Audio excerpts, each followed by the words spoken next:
नमस्कार दोस्तों, कैसे आप सब लोग। आशा करता हूँ अच्छे होंगे, सकुशल होंगे। तो आज हम बात करने जा रहे हैं भारतीय हिंदी जगत सिनेमा की जानी मानी अभिनेत्री मधुबाला की। आशा करता हूँ आप शुरू से आखिर तक जुड़े रहेंगे और चैनल को लाइक शेयर और सब्सक्राइब करना नहीं भूलेंगे। तो बात करते हैं शुरुआती दौर से। मधुबाला का जन्म मुमताज जहां बेगम देलवी के रूप में 14 फरवरी 1933 को दिल्ली ब्रिटिश भारत में हुआ था। वह अताउल्ला खान और आयशा बेगम की 11 संतानों में से पांचवी थी। मधुबाला के कम से कम 4 भाई बहनों की मृत्यु शिशु अवस्था में ही हो गई थी। उनकी बहनें जो वयस्क होने तक जीवित रही में वे थी कनीफ, फातिमा, अल्ताफ, चंचल और जाहिदा खान, जो पेशावर घाटी के पश्तूनों की यूसुफजई जनजाति से थे, जो उत्तर पश्चिम सीमांत प्रांत के स्वाबी जिले से उत्पन्न हुए थे। इंपीरियल टोबैको कंपनी में एक कर्मचारी थे। मधुबाला के परिवार के सदस्यों को पता नहीं था कि वह वेंट्रिकुलर सेप्टल दोष के साथ पैदा हुई थी, जो एक जन्मजात हृदय विकार है और जिसका उस समय कोई इलाज नहीं था। मधुबाला ने अपना अधिकांश बचपन दिल्ली में बिताया और बिना किसी स्वास्थ्य समस्या के बड़ी हुई। अपने मुस्लिम पिता के रूढ़िवादी विचारों के कारण न तो मधुबाला और न ही जाहिदा को छोड़कर उनकी कोई बहन स्कूल गई, और मधुबाला ने फिर भी अपने पिता के मार्गदर्शन में उर्दू, हिंदी और साथ ही अपनी मूल भाषा पश्तो सीखी। शुरुआत से ही एक शौकीन फिल्म दर्शक, मैं अपनी माँ के सामने अपने पसंदीदा दृश्य को प्रदर्शन करती थी और अपना मनोरंजन करने के लिए नृत्य और फिल्मी पात्रों की नकल करने में अपना समय बिताती थी। अपनी रूढ़िवादी परवरिश के बावजूद उनका लक्ष्य एक फिल्म अभिनेता बनना था, जिसे उनके पिता सख्ती से अस्वीकार करते थे और एक वरिष्ठ अधिकारी के साथ व्यवहार करने के कारण नौकरी से निकाल दिए जाने के बाद खान का निर्णय बदल गया। मधुबाला की मां को डर था कि अगर उन्होंने अपनी छोटी बेटी को मनोरंजन उद्योग में काम करने की इजाजत दे दी तो उन्हें बहिष्कार का सामना करना पड़ेगा, लेकिन खान अड़े रहे। जल्द ही मधुबाला को खुर्शीद अनवर की रचनाएं गाने के लिए ऑल इंडिया रेडियो स्टेशन में नियुक्त किया गया। 7 वर्षीय मधुबाला ने महीनों तक वहां काम करना जारी रखा और बॉम्बे टॉकीज स्टूडियो के महाप्रबंधक राय बहादुर चुन्नीलाल से परिचित हो गए। चुन्नीलाल को मधुबाला में तुरंत रुचि हो गई और उन्होंने खान को बेहतर रोजगार के अवसरों के लिए बॉम्बे जाने का सुझाव दिया। और फिर 1941 की गर्मियों में खान मधुबाला और परिवार के अन्य सदस्यों के साथ बॉम्बे चले गए और बॉम्बे के मलाड उपनगरों में मौजूद एक गौशाला में बस गए। स्टूडियो के अधिकारियों से अनुमोदन के बाद चुन्नीलाल ने मधुबाला को बॉम्बे टॉकीज के प्रोडक्शन बसंत में एक किशोर भूमिका के लिए 150 के वेतन पर साइन किया और वसंत व्यावसायिक रूप से एक बड़ी सफलता बन गई। लेकिन हालांकि मधुबाला के काम को सराहना मिली, स्टूडियो ने उनका अनुबंध रद्द कर दिया क्योंकि उस समय उसे बाल कलाकार की आवश्यकता नहीं थी। निराश होकर खान को एक बार फिर से अपने परिवार के साथ दिल्ली लौटना पड़ा। बाद में उन्हें शहर में कम वेतन वाली अस्थायी नौकरियां मिली और 1944 में बॉम्बे टॉकीज की प्रमुख देविका रानी ने खान को ज्वार भाटा 1944 में मुख्य भूमिका के लिए मधुबाला को बुलाने के लिए भेजा। मधुबाला को भूमिका नहीं मिली, लेकिन खान ने अब फिल्मों में संभावना देखते हुए बॉम्बे में स्थायी रूप से बसने का फैसला किया।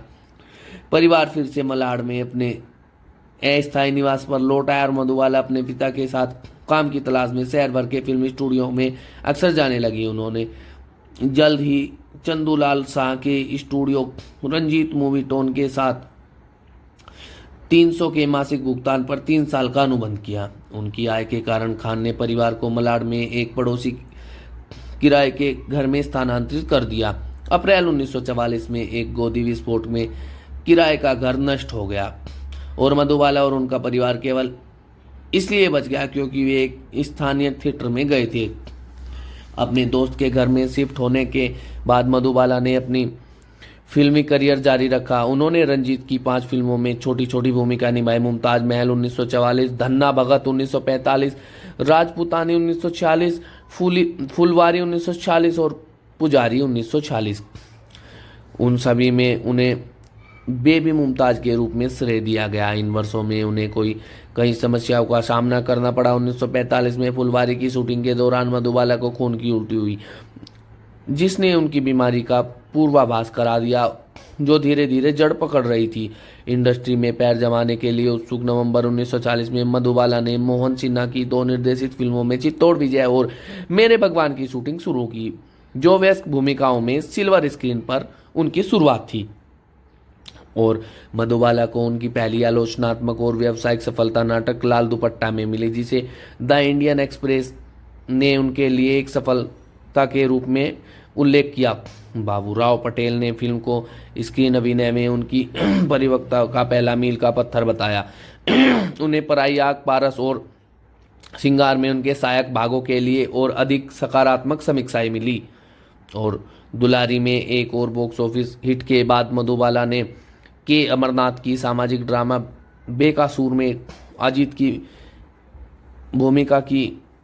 प्रेमिका की भूमिका निभाई। इस फीचर को सकारात्मक समीक्षा मिली और यह उस साल की सबसे ज़्यादा कमाई करने वाली बॉलीवुड प्रस्तुतियों में शुमार हुई।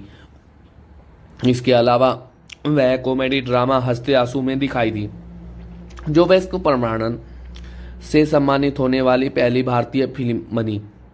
अगले वर्ष मधुबाला ने अमिय चक्रवर्ती निर्देशित एक्शन फिल्म बादल में अभिनय किया, जो the adventures of robin hood की रीमेक थी। प्रेमनाथ के चरित्र के साथ अनजाने में प्यार में पड़ जाने वाली राजकुमारी के उनके चित्रण को मिश्रित समीक्षाएं मिली। और मधुबाला को कॉस्ट्यूम ड्रामा शहंशाह में कास्ट किया गया था, इससे पहले कि कामिनी कौशल ने उनकी जगह ले ली। और मधुबाला ने मधुबाला प्राइवेट लिमिटेड नामक एक प्रोडक्शन कंपनी की स्थापना की। अगले वर्ष एस वासन की बहुत दिन हुए के लिए मद्रास में शूटिंग करते समय उन्हें हृदय रोग के कारण एक बड़ा स्वास्थ्य झटका लगा।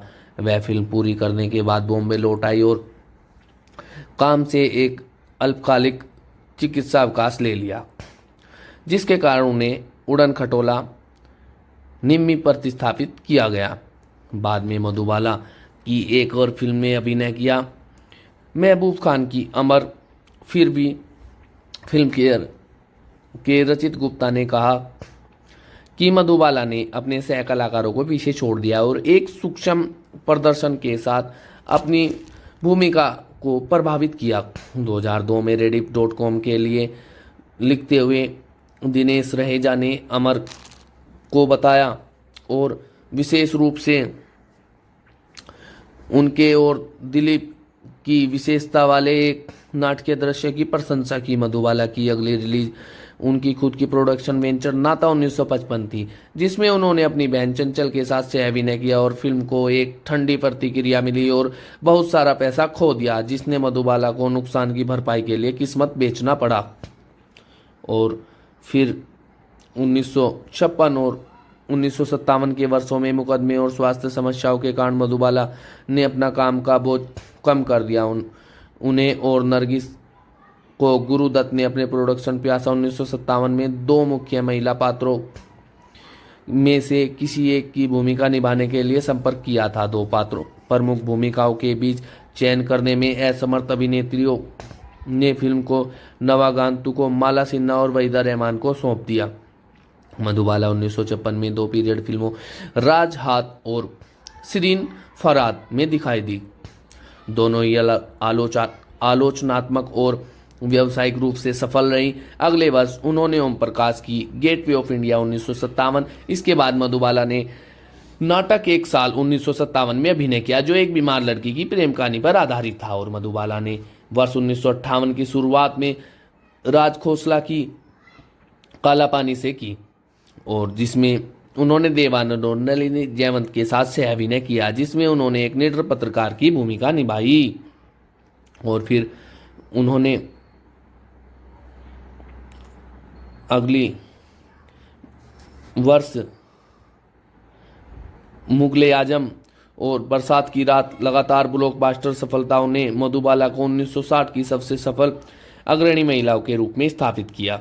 बाद में उन्होंने अपना करियर छोड़ दिया और केवल कुछ फिल्मों में प्रेम रुचि के रूप में अभिनय करना पसंद किया, जिसमें कॉमेडी झुमरू, बॉयफ्रेंड और हाफ टिकट और ड्रामा पासपोर्ट और शराबी शामिल है।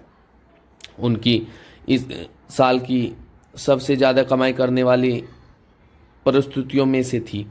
हाफ टिकट और पति किशोर कुमार के साथ उनका अंतिम सहयोग एक आलोचनात्मक और व्यावसायिक सफलता भी थी। और सुकन्या वर्मा ने मधुबाला और किशोर के बीच स्पष्ट रूप से प्यारी केमिस्ट्री की प्रशंसा करते हुए फिल्म को अब तक की अपनी सबसे पसंदीदा कॉमेडी में से एक कहा। 1962 में मधुबाला प्राइवेट लिमिटेड की तीसरी और आखिरी प्रस्तुति पठान में रिलीज हुई, जो बॉक्स ऑफिस पर फ्लॉप साबित हुई। और 2 साल के अवकाश के बाद मधुबाला ने 1964 में शराबी पूरी की और यह फिल्म उनके जीवन काल की अंतिम रिलीज बन गई। और मदर इंडिया के लिए लिखते हुए बाबूराव पटेल ने मधुबाला के अभिनय की प्रशंसा करते हुए कहा कि उसने पुराने दिल के दर्द को फिर से जगा दिया। Rediff.com के एक संस्थापक ने शराबी को एक चमकदार करियर का उपयुक्त समापन कहा, जिसमें अभिनेत्री को उसके खूबसूरत तौर पर सबसे प्रभावशाली रूप में दिखाया गया है, एक ऐसी नायिका जो हमारी नज़र में कभी बूढ़ी नहीं होगी। मधुबाला की मृत्यु के 2 साल बाद उनकी अधूरी कृतियों में से एक ज्वाला 1971 रिलीज हुई। सुनील दत्त और सोहराब मोदी की सह अभिनीत यह फिल्म मुख्य रूप से बॉडी डबल्स की मदद से पूरी की गई थी। यह मधुबाला की अंतिम स्क्रीन भूमिका थी। और एक रूढ़िवादी मुस्लिम परिवार में जन्मी मधुबाला बहुत धार्मिक थी और बचपन से इस्लाम का पालन करती थी। 1940 के दशक के अंत में अपने परिवार को आर्थिक रूप से सुरक्षित करने के बाद उन्होंने मुंबई में पेडर रोड पर एक बंगला किराए पर लिया। इसका नाम अरेबियन विला रखा गया। यह मृत्यु तक उनका स्थायी निवास बन गया। उन्होंने 12 साल की उम्र में ड्राइविंग सीखी और वयस्क होने तक वे 5 कारों की मालकिन थी, Buick, Chevrolet, station wagon, Hillman और टाउन एंड कंट्री, और जिसके मालिक उस समय भारत में केवल 2 लोग थे। अन्य ग्वालियर के महाराजा थे। 3 हिंदुस्तानी भाषाओं की मूल वक्ता के रूप में उन्होंने पूर्व अभिनेत्री सुशीला रानी पटेल से अंग्रेजी सीखना शुरू किया। 1950 में मधुबाला को उनके हृदय में लाइलाज वेंट्रिकुलर सेप्टम दोष का पता चला। निदान को सार्वजनिक नहीं किया गया क्योंकि इससे उनका करियर खतरे में पड़ सकता था। और उन्होंने दान के काम में सक्रिय रूप से काम किया, जिसके कारण संपादक बाबूराव पटेल ने उन्हें दान की रानी कहा। उन्होंने पोलियो माइलिटिस से पीड़ित बच्चों और जम्मू और कश्मीर राहत कोष में प्रत्येक को 5,000 रुपये और पूर्वी बंगाल के शरणार्थियों के लिए 50,000 रुपये का दान किया। मधुबाला के दान ने उनकी धार्मिक मान्यताओं के कारण एक बड़े विवाद को जन्म दिया और उस समय मीडिया में व्यापक कवरेज प्राप्त किया। इसके बाद उन्होंने अपने दान के काम को गुप्त रखा और गुमनाम रूप से दान किया। यह पता चला कि मधुबाला नियमित रूप से अपने स्टूडियो के निचले कर्मचारियों को मासिक बोनस देती रही हैं। Film and television institute of India को एक कैमरा क्रेन भी उपहार में दिया। और जब वह नाबालिग थी और दिल्ली में रहती थी तो मधुबाला का लतीफ़ नाम का एक करीबी दोस्त था, जिसके लिए उसने अपने परिवार के बॉम्बे में स्थानांतरित होने से पहले गुलाब छोड़ा था। और एक बाल कलाकार के रूप में काम करते समय मधुबाला की मित्रता उस समय की एक अन्य बाल कलाकार बेबी मेहजबीन से हुई, जो बाद में अभिनेत्री मीना कुमारी के रूप में बड़ी हुई। अपनी पेशेवर प्रतिद्वंदिता के बावजूद मधुबाला ने कुमारी के साथ 7 अन्य महिला सिताराओं जैसे नरगिस, निम्मी, बेगम पारा, गीता बाली, निरूपा रॉय और नादिरा के साथ सौहार्दपूर्ण संबंध साझा किए। और प्रेस के साथ एक बड़े संघर्ष के बाद मधुबाला ने पत्रकार BK कांजरिया के साथ मित्रता स्थापित की, और जो अपने पेशे से उनके कुछ लोगों में से एक बन गए जिन्होंने अरेबियन विला के अंदर जाने की अनुमति थी। भारत भूषण की पत्नी सरला भूषण, जिनके साथ मधुबाला का विशेष बंधन था। और मधुबाला का पहला रिश्ता 1951 की शुरुआत में उनके बादल सह कलाकार प्रेमनाथ के साथ था। धर्म के कारण मतभेद सामने आने से पहले उन्होंने 6 महीने तक डेट किया। नाथ हिंदू थे, हालांकि रिश्ता जल्दी खत्म हो गया। फिर भी नाथ मधुबाला और उनके पिता अताउल्ला खान के जीवन भर करीब रहे। अलावा 1951 में मधुबाला ने अभिनेता दिलीप कुमार के साथ रोमांस शुरू किया, जिनसे उनकी पहली मुलाकात ज्वार भाटा 1944 में काम करते समय हुई थी। उनके अफेयर को पूरे दशक हिंदी में खूब चर्चाएं मिली। इसका मधुबाला पर सकारात्मक प्रभाव पड़ा और उनके दोस्तों ने अगले वर्षों को उनके जीवन के सबसे खुशहाल वर्षों के रूप में याद किया है। और जैसे जैसे उनका रिश्ता आगे बढ़ा, मधुबाला और दिलीप कुमार ने सगाई कर ली, लेकिन शादी नहीं कर सके क्योंकि खान को कुछ आपत्तियां थी। खान चाहते थे कि दिलीप उनके प्रोडक्शन हाउस की फिल्मों में अभिनय करे, जिसे अभिनेता ने स्वीकार कर दिया। साथ ही दिलीप ने मधुबाला को बताया कि अगर वे शादी करते हैं तो उसे अपने परिवार से सभी संबंध तोड़ने होंगे। नया दौर के निर्माण को लेकर कोर्ट केस के बीच में उनसे अलग हो गई। दिलीप ने अदालत में उनके और खान के खिलाफ गवाही दी, जिससे मधुबाला तबाह हो गई। इसी बीच मधुबाला को उनके 3 सह कलाकार ने शादी का प्रस्ताव रखा। भारत भूषण, एक विदुर, प्रदीप कुमार और किशोर कुमार दोनों पहले से शादीशुदा थे। चलती का नाम गाड़ी 1958 के सेट पर मधुबाला ने किशोर कुमार के साथ दोस्ती फिर से जगाई और जो बचपन के परिचित थे वे 2 साल तक डेट करते रहे और 16 अक्टूबर 1960 को कोर्ट मैरिज कर ली। ऐसी खबरें हैं कि कुमार एक हिंदू ने उनसे शादी करने के लिए इस्लाम धर्म अपना लिया था, लेकिन इन दावों का खंडन उनकी बहन ने किया।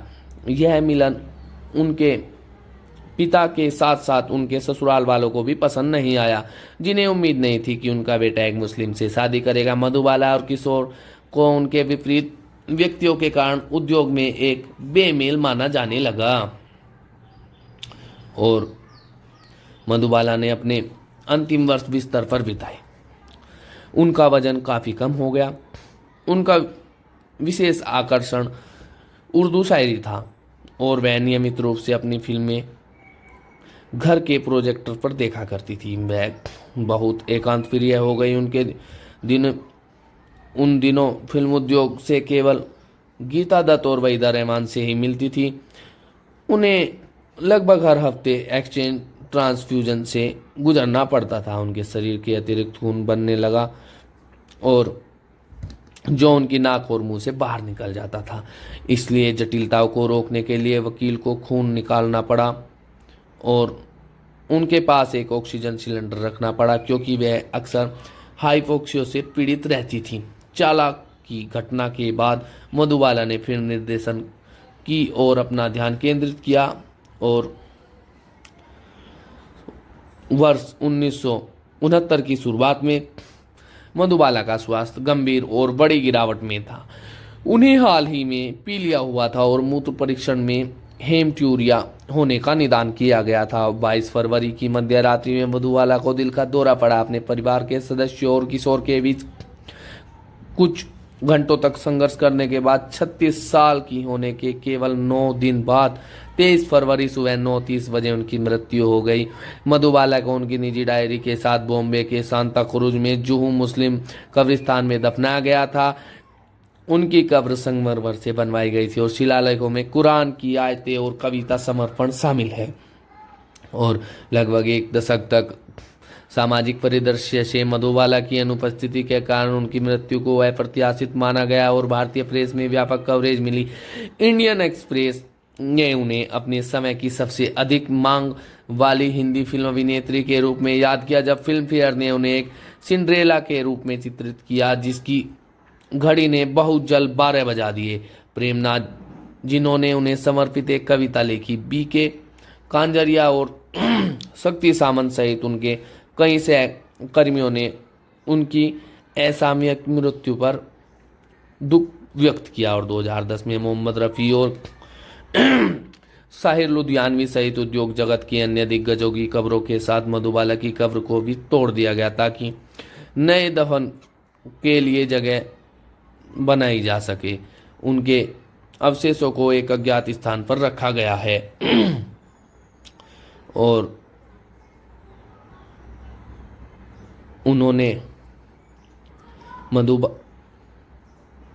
मधुबाला ने अपने जीवन में अनेकों फिल्मों में कार्य किया और उन्होंने 1942 से 1964 के बीच 72 फिल्मों में काम किया, जिनमें बसंत, नीलकमल, महल, बादल, तराना, अमर, मिस्टर एंड मिसेज 55, काला पानी, हावड़ा ब्रिज, चलती का नाम गाड़ी, मुगले आजम, बरसात की रात, हाफ टिकट, शराबी। उनकी 73वीं और आखिरी फिल्म मरणोपरांत रिलीज ज्वाला 1971 थी। उन्हें नाता 1955, महलों का ख्वाब और पठान 1962 में एक निर्माता के रूप में श्रेय दिया गया। मुगले आजम में अपने काम के लिए मधुबाला को सर्वश्रेष्ठ अभिनेत्री के लिए फिल्म फेयर पुरस्कार के लिए नामांकित किया गया था। यह उनका अब तक का एकमात्र नामांकन था। और मधुबाला को श्रद्धांजलि के रूप में उनको समर्पित एक ग्रीक गीत मंडुबाला 2004 एथेंस ओलंपिक के समापन समारोह में प्रस्तुत किया गया था। मधुबाला की 2 फिल्में मुगले आजम 2004, हाफ टिकट 2012 के डिजिटल रूप में रंगीन संस्करण नाट्य रूप से रिलीज की गई। मार्च 2008 में भारतीय डाक ने मधुबाला की विशेषता वाला एक स्मारक टिकट जारी किया, जिसे उनके जीवित परिवार के सदस्यों और सह कलाकारों द्वारा लॉन्च किया गया था। उस समय इस तरीके से सम्मानित होने वाली एकमात्र अन्य भारतीय अभिनेत्री नरगिस थी। और 2010 में फिल्म फेयर ने मुगले आजम में अनारकली के रूप में मधुबाला के प्रदर्शन को बॉलीवुड के 70 प्रतिष्ठित प्रदर्शनों की सूची में शामिल किया।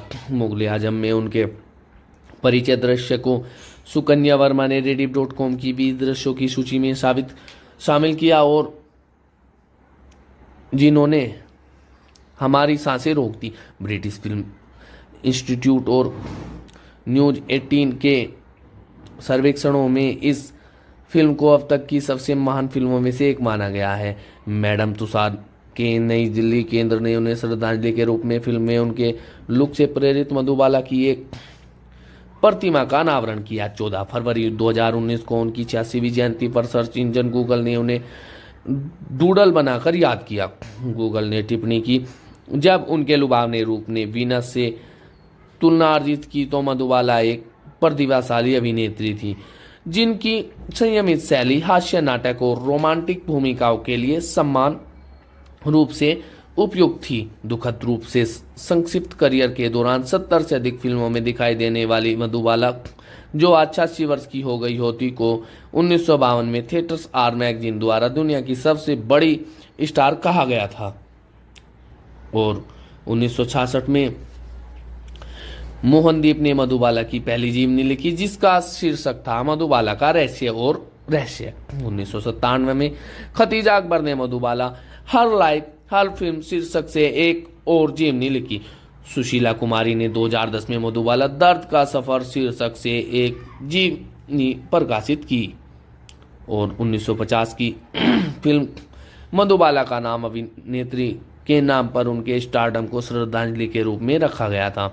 1958 की फिल्म चलती का नाम गाड़ी में मनमोहन रेणु को अपने गैराज में देखकर उत्साहित होकर कहते हैं कि हम समझा कोई भूत वूत होगा। यह संवाद मधुबाला द्वारा महल 1949 में एक भूतिया महल के चित्रण का संदर्भ था। अभिनेत्री निशी ने 1960 की फिल्म परख में मधुबाला की पैरोडी की। और 1970 के दशक में ग्रीक गायक स्टेलियोस कांजाटजिडिस ने मधुबाला को श्रद्धांजलि के रूप में मंडोबाला गीत का निर्माण किया। 1990 की फिल्म जीवन एक संघर्ष में माधुरी दीक्षित और अनिल कपूर के पात्रों ने चलती का नाम गाड़ी 1958 के मधुबाला और किशोर के नृत्य को अनुक्रम की नकल की। और 1990 की फिल्म किशन कन्हैया ने माधुरी दीक्षित ने मधुबाला की पैरोडी की। और 2017 में अभिनेत्री मोनी राय ने एक नृत्य प्रदर्शनी के लिए खुद को मधुबाला की अनारकली के रूप में तैयार भी किया था। और दोस्तों, यही थी महान अभिनेत्री मधुबाला की जीवनी। आशा करता हूँ आप शुरू से अंत तक जुड़े रहे होंगे। आपको जीवनी कैसी लगी आप कमेंट में लिखकर बता सकते हैं। और अगर आपको जीवनी अच्छी लगी तो आप अपने दोस्तों में व्हाट्सएप और फेसबुक के माध्यम से भी साझा कर सकते हैं, ताकि मैं भी एक महान अभिनेत्री की जीवनी के विषय में जान सके। और इन्होंने अपने जीवन काल में 70 से अधिक फिल्में की हैं। अगर आप देखना चाहते हो तो इनकी फिल्मों को प्लेटफार्मों पर देख भी सकते हैं, यूट्यूब इत्यादि पर। और दोस्तों, हमारे चैनल को लाइक, शेयर और सब्सक्राइब करना न भूलें। धन्यवाद दोस्तों।